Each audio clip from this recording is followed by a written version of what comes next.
Et salut à tous, je vous reprends pour une petite vidéo aujourd'hui, toujours dans ma Dacia Spring devant mon immeuble, et on va faire une petite série en quelques épisodes je pense, parce qu'il y a beaucoup à dire sur comment installer des bornes de recharge quand on habite dans du collectif. Alors pour ce premier épisode, je pense on va commencer en fait par une notion qu'on voit un petit peu partout sur le web, qui peut des fois un peu prêter à confusion et qui s'appelle le droit à la prise. L'idée, si je veux faire simple, c'est le droit pour tout copropriétaire ou même tout locataire de se faire installer une prise électrique dans son garage, dans les communs, et de pouvoir ensuite bénéficier de cette installation électrique qui lui sera forcément refacturée. Ce droit à la prise, c'est comme son nom l'indique, c'est un droit qui est opposable par le locataire ou par le copropriétaire. Il doit le faire auprès de son syndic. En gros, l'idée, si je veux schématiser, c'est d'avertir le conseil syndical et d'avertir le syndicat de copropriété de l'immeuble que vous allez réaliser des travaux. En fait, on n'est même pas dans un régime de demande en soi, on est dans un régime d'information, c'est-à-dire que vous allez dire à votre syndic: je veux faire jouer mon droit à la prise, je vais faire installer un chargeur. Merci donc de me donner les accès et de préparer les accès pour l'électricien qui va venir, pour qu'il puisse accéder aux locaux communs électriques de l'immeuble. Parce que c'est là qu'on va commencer à faire des petits schémas. Je vais essayer de dessiner ça ou de montrer sur une page web après. Le droit à la prise, on va pas venir trop révolutionner l'installation électrique de l'immeuble. C'est l'électricien que vous allez mandater qui va vous donner lui la meilleure piste, comment il l'envisage avec l'installation existante. Mais en général, ce qui se passe, surtout pour les garages, donc ici on a des garages rez-de-chaussée et -1, on va aller faire un petit tour dedans juste après. Et donc le but, c'est si on faisait cette méthode là, c'est pas ce que je vais faire d'ailleurs, on en reviendra sur un épisode ultérieur. Donc j'appelle un électricien qui est spécialisé et qui est labellisé IRVE, donc installation de recharge de véhicules électriques, et je lui demande d'installer une prise dans mon garage. Donc c'est un droit, mais il y a quand même un petit mais, c'est que l'électricien qui va venir, il va regarder ce qu'il peut faire, il va regarder si c'est jouable, et en fonction, il vous dira oui ou non. Et là, en fait, après, c'est ça un petit peu le souci. Si maintenant je me mets non plus du point de vue du propriétaire de véhicules électriques, mais d'un point de vue du gestionnaire d'immeuble et de gestionnaire de syndicat de copropriété, c'est que la personne qui fait jouer son droit à la prise, elle peut mandater l'électricien qu'elle veut. Et tant que vous tombez sur des gens sérieux, labellisés IRVE, on va dire que tout va bien. Peut-être, par contre, ce qui peut se passer aussi, c'est de tomber sur un électricien qui soit peut-être un peu moins regardant, qui fasse un petit peu le travail, voilà, et qui va quand même forcer l'installation d'une prise de recharge sur vos réseaux communs. Et là, vous allez avoir des soucis en termes d'immeuble, parce que le réseau électrique commun, en général, c'est les éclairages communs, c'est les portes de garage. On va en montrer tout à l'heure. Les portes de garage automatiques, c'est les ascenseurs, ce genre de choses-là. Et donc d'avoir une installation sous-dimensionnée qui va gérer tout ça, c'est s'exposer à des risques de coupure élec. Et donc quand c'est la coupure élec avec l'ascenseur qui se met en route parce qu'il y a déjà un véhicule qui est en train de charger dans un garage, c'est ballot. Donc ça, on y reviendra sur pourquoi est-ce que c'est intéressant de faire autrement.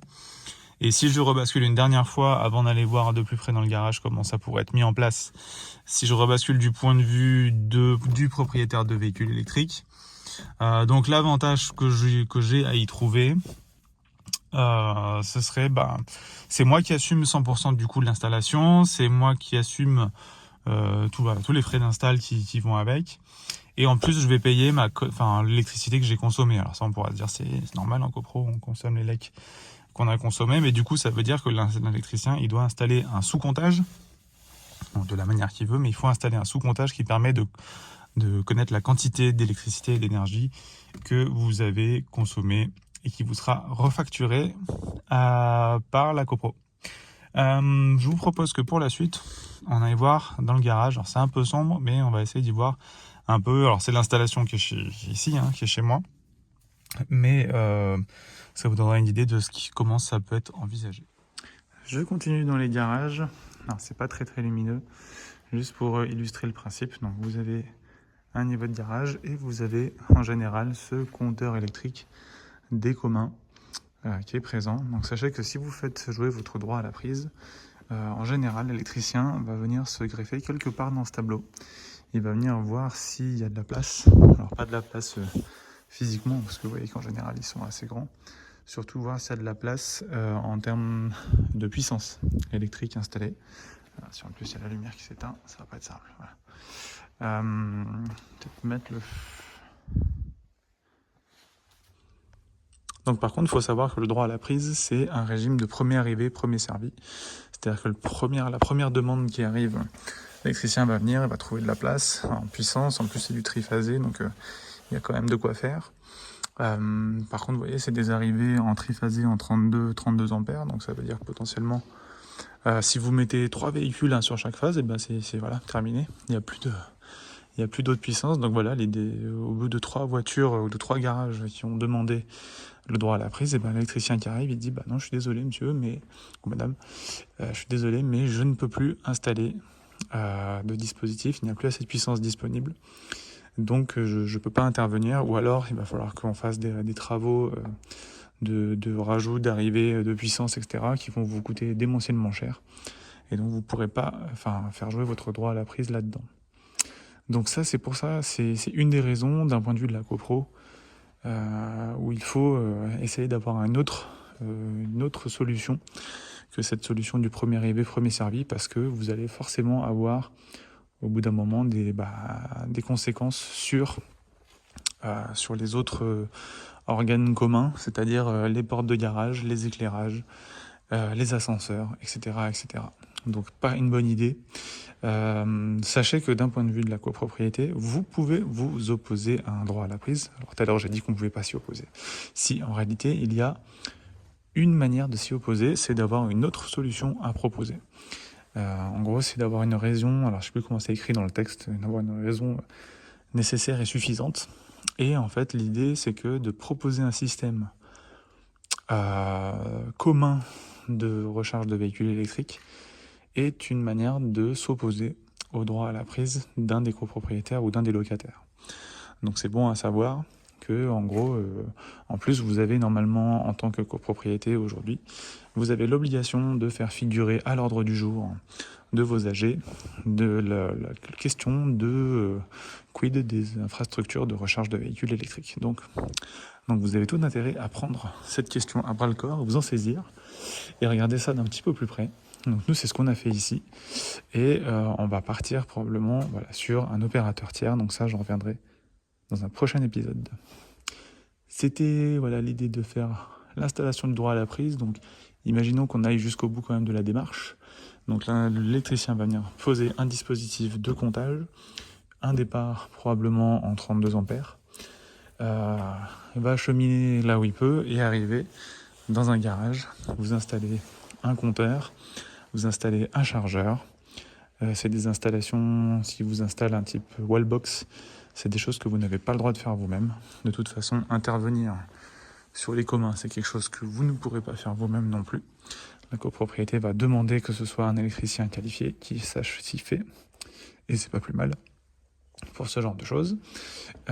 Et donc, faut s'attendre à des coûts aux alentours. C'est compliqué parce qu'il y a un coût brut qui est en général autour de 2000-2500 €, d'après les différents que j'ai pu contacter.